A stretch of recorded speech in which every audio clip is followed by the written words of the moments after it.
បាទមៀបសួរពុកម៉ែបងប្អូនថ្ងៃនេះបងគាត់មានលើករឿងខ្លីមួយកំ pl ែងនិយាយមួយរឿងជូនបងប្អូនព្រោះអីចប់ជុំបិណ្ឌហើយទៅទៀតចូលកឋិនហើយព្រោះអីមួយរយៈហ្នឹងខានជូនបងប្អូនទស្សនាថ្ងៃនេះបានជួបជុំគ្នារឿងលោកគ្រូអត់អីទេបាទអញ្ចឹងក៏បានដែរគ្រូអត់អីហ្នឹងលោកទៅបួសរៀនលោកអត់ចេះរៀនបល័យរៀនធម៌រៀនអាយចេះទេគាត់លោកចេះតែអត់អីអញ្ចឹងគេដាក់រហស្សនាមលោកគ្រូអត់អីអញ្ចឹងយើងស្រង់យកចំណុចសំខាន់លោកអត់សូវល្បីពេលខែភ្ជុំបិណ្ឌអញ្ចឹងឲ្យកូនសិស្សមានកាំងហើយនឹងអាកបហើយទៅយកទៅលួចរើសសបកនំគមនំសំពីកត់លោកវត្តផ្សេងមកយកមករាយក្បែរកត់យើងទៅអង្គគេថាមានពុទ្ធបរិស័ទមកដែរហ្នឹងហើយលោកផលល្បិចដើម្បីបោកបញ្ឆោតពុទ្ធបរិស័ទហ្នឹងដល់ពេលអញ្ចឹងអាកូនសិស្សហ្នឹងក៏ទៅយករើសនំសំនំគមមកដល់ឲ្យគេមកមើលលោកគ្រូអត់អីមានពុទ្ធបរិស័ទមកដែរប្រជាជនមកចូលរួមមានប្រគេននំសំនំគមដែរតាអញ្ចឹងគេចេះយកមកប្រគេនណាបាទដល់ពេលមួយទៀតលោកមានល្បិចមួយទៀតហ្នឹងអាកាំងអាគមហ្នឹងទៅយកអង្គលអ្នកស្រុកលួចយកដាក់ដងទៅទិសណានាងទៅទិសណាយាមហ្នឹងទៅទិសខាងណាអីចឹងដល់ពេលនេះយកទៅលាក់ឆ្ងាយយើងទៅវាដល់រត់ឃើញ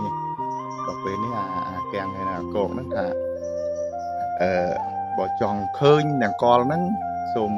និយាយឲ្យតាទៅឲ្យលោកគ្រូខ្ញុំមើលបកែទោះទាយឆត់ដល់ពេលនេះប្រាប់លោកអស់ហើយអាកាំងអាកូនប្រាប់អស់ហ្នឹ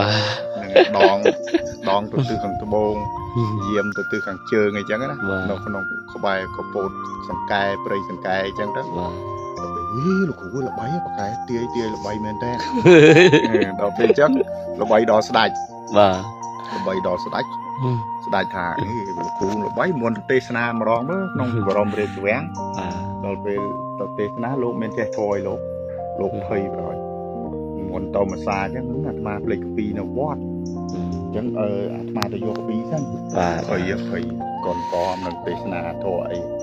ដល់ពេលភ្លេចកពីនៅវត្តទៅយកនៅវត្តដល់ពេលស្អែកឡើងគេឲ្យអាមាតអីមុនទៅទេសនាភាសាទៀតលោកថាអាមាតអីគេហៅអាចារ្យវាំងអីហ្នឹងបាទឲ្យអញ្ជើញទៅមុនអាត្មាទៅតាមក្រោយអត់ទេគេយកឈើស្នែងហ្នឹងចុះអ្នកល្បីទៅសែងទៅអីចឹងបាច់សែងអាត្មាទៅតាមក្រោយទៅដើរលោកដើរប្រោភ័យដើរគិតមកអញនឹងទេខអីចាប់ដើរទៅឃើញស្លឹកពោឃើញទឹកហូររិចតាមផ្លូវឃើញស្លឹកពោរាងដល់ឲ្យដើរទៅមុខទៀតឃើញកម្មទាសចងេងចងាងដល់ដើរទៅមុខទៀតលឺសូគេលេងអាយីគេជងក្រឹមគេលេងយីគេពីដើមមកដល់ពេលអញ្ចឹងលោកយកធัวនឹងទេចាប់ដើមហើយធัวអាត្មាមិនសូវចេះហូហែបើតែទឹកថ្នោតទឹកដោះគោហូដល់កែងដាក់ទៅវារៀកខ្លួនឯងហ្នឹងដល់ពេលអញ្ចឹងហើយឥឡូវអាត្មាចាប់ដើមទៅសំដែងធัวមកនេះអាត្មាមកតាមផ្លូវឃើញស្លឹកពោឃើញទឹកហូររិច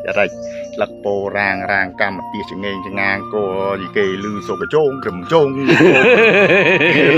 ដល់ពេលស្ដាច់សើចដាច់ថាលោកគ្រូចេះទេសនាក៏ប្លែកម្យ៉ាងដែរតារួចខ្លួនទៅភាសាទៀតហើយរួចខ្លួនហ្នឹងហើយបាក្រែពេលកជងក្រឹមចប់ចាប់រាជបុត្រឈឺកើតបោសក្នុងមាត់នេះកើតបោសក្នុងមាត់ហ្នឹងរាជបុត្រត្រីបាទកូនស្រីស្ដាច់ហ្នឹងកើតបោសថាឲ្យគ្រូណាស្ដោះផ្លុំក៏អត់ជាគ្រូណាស្ដោះផ្លុំក៏អត់ជានឹកឃើញលោកគ្រូអត់អីទៀតអត់អីទេគ្រូអត់អីមកស្ដោះផ្លុំភ័យទៀតភ័យភាសាទៀតគេមុនឲ្យឡើងលើឈើស្នែងជីតម្រៃជីអីមិនអីទេតែមុនចាំអាត្មាទៅតាមក្រោយ